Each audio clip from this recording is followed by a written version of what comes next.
Time 21:47.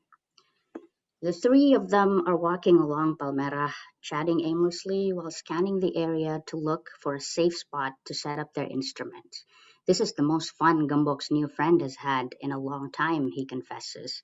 Aside from the coworkers at his boring job, there's no one to talk to, no one to engage in intense and passionate conversations with, not even about ordinary topics like which operating system is better, Mac OS or Windows, iPhone or Android, that sort of stuff.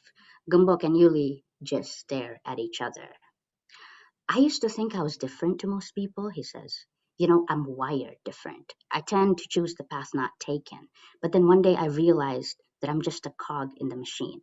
There's nothing special about doing the same things over and over again, stuck in a loop in service of. It is then that Yuli finally realizes for sure that Gumbok's new friend is too emo to be a cop. All right, listen. I never seriously thought he was a cop. Despite her denial, Yuli actually did at one point suspect Gumbok's new friend of being some sort of a secret cop, or at least he wished he was one, or perhaps that he was related to someone who was. But that was before she heard him saying, I'm just a cog in the machine. And then come to think of it, there's all that business about his father. Nah, I think it's just emo. Strange world we live in, says Gumbok's new friend. You've been a rebel all your life, and then one day you wake up and you're sucked into it all. It's quicksand, and I mean it literally. It sucks you dry. It's like, picture this for a moment. Imagine you're in line trying to get into a Slipknot concert. I can't imagine ever wanting to go to a Slipknot concert, cuts Yuli. All right, then, what about this? You're trying to eat at your favorite warung, the best one in town. It's so good, so popular, right? That people are lining up in a queue waiting to get in.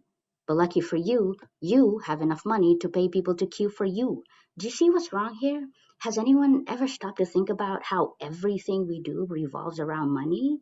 I mean, who decided that we needed money in the first place, and who benefits from having money? I think about this all the time.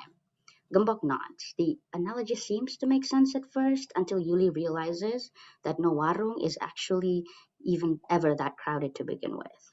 Educated people sometimes make things up just to prove a point.